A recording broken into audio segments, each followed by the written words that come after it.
नाज़रीन असां हिन वक़्तु मौजूदु आहियूं कराची जे सीवीओ ते जेको ॿारनि जे आलमी ॾियारे जे हवाले सां तकरीर कई वई आहे जंहिंमें CM Murad Ali Shah social welfare minister इहा पिणु हिते जेको आहे हिन वाक़ में शरीक थिया आहिनि। जंहिंखां पोइ जेको आहे इहा वाक़ हिते पहुची ऐं ॿार हिते मिलिया ॿारनि जे हवाले सां अॼु कराची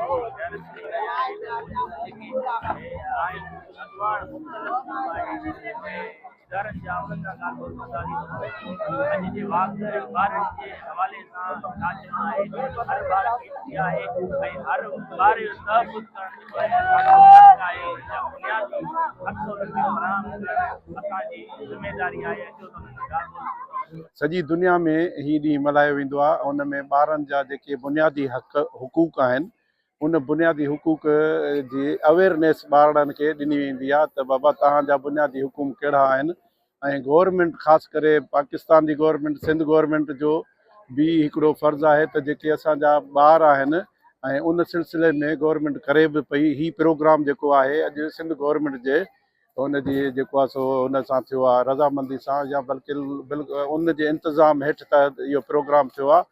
ही आहे सिंध लेवल जी हिकिड़ी वाक आहे जंहिंजी अॻुवाणी असांजे CM साहिबु ऐं असांजो मिनिस्टर आहे सोशल वेलफेयर जो मीर तारिक तालपुर साहिबु उन जी अॻुवाणी में ही जेका आहे सा रैली वाक कढी वई आहे। ऐं हिन में ॿारनि खे ख़ासि तौर जेके ॿार स्कूल खां ॿाहिरि आहिनि या ॿार ॿिया जेके असांजा बेगरी वग़ैरह में आहिनि या के जिन खे प्रॉपर पंहिंजो जेके राइट्स आहिनि या जेके हक़ आहिनि उनखे उनजी ख़बर कोन्हे। हिन वाक जे ज़रिए हुननि खे उनजे तरफ़ माइल करे उनखे स्कूल में आणण जे लाइ असां ही हिकिड़ी अवेयरनेस इहो सोशल वेलफेयर डिपार्टमेंट जी अवेयरनेस वाक आहे जंहिंखे CM साहिबु पाण जेको आहे लीड करे पियो। उन सां गॾु असांजो मिनिस्टर असांजा सेक्रेटरी साहिबु ऐं असांजा ॿिया मौजूद मिनिस्टर साहिबु शामिल आहिनि। ही हर साल हिकिड़ी जेको आहे सो वाक थींदी रहंदी आहे। अॻे साल बि थी हुई, इन साल भी इन सिलसिले में ही वाक थी है। देखिए आज एक इस प्रोग्राम का इनेकाद किया गया है यहाँ पर और गवर्नमेंट ऑफ सिंध अभी CM साहब भी अपनी स्पीच करके यहाँ से गए हैं।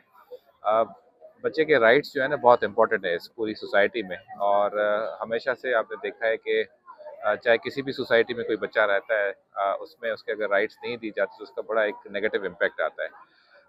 बच्चे की परवरिश सही होगी, उसको प्रॉपर स्पेस मिलेगा, प्रॉपर एजुकेशन मिलेगी, प्रॉपर उसको राइट्स दिए जाएंगे तो ज़ाहिर बात है पूरी जो कौम है वो एक बड़ी खुशहाल कौम बन के निकलती है।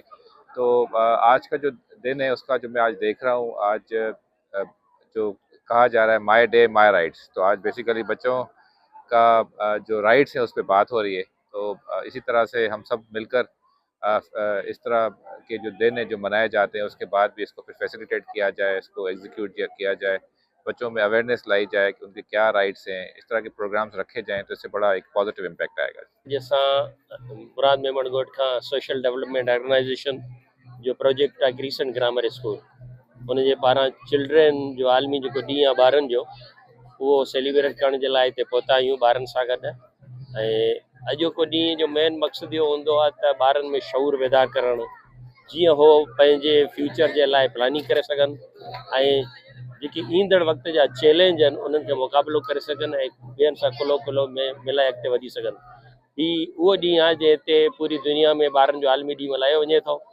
ऐं इन मौक़े ते असां पाकिस्तानी ऐं ख़ुसूसन सिंध ऐं मलीर जे ॿहिराड़ियुनि जे ॿारनि खे बि उहो शऊर ॾियूं, उन्हनि खे मैदान अमल में आणियूं जीअं हू पंहिंजो फ़र्ज़ु पूरो करे सघनि ऐं पंहिंजी जेके ईंदड़ वक़्त जूं ज़िम्मेवारियूं उन्हनि खे भरपूर तरीक़े सां अदा करे सघनि।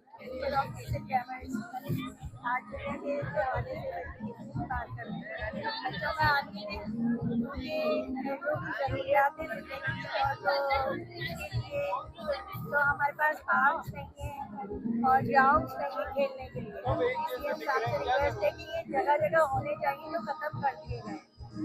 तो इसके लिए हमारे बच्चे बहुत परेशान होते हैं, खासतौर में हमारे इलाके जिसमें मेमन रोड है, तो उनके लिए इस तरह के पार्क्स बने और जो है ग्राउंड्स वगैरह लाजमी होते हैं। बच्चों का आज के दिन है तो सवाल है उसकी हर तरह की फैसिलिटीज जो नहीं है वो उनको मिलनी चाहिए।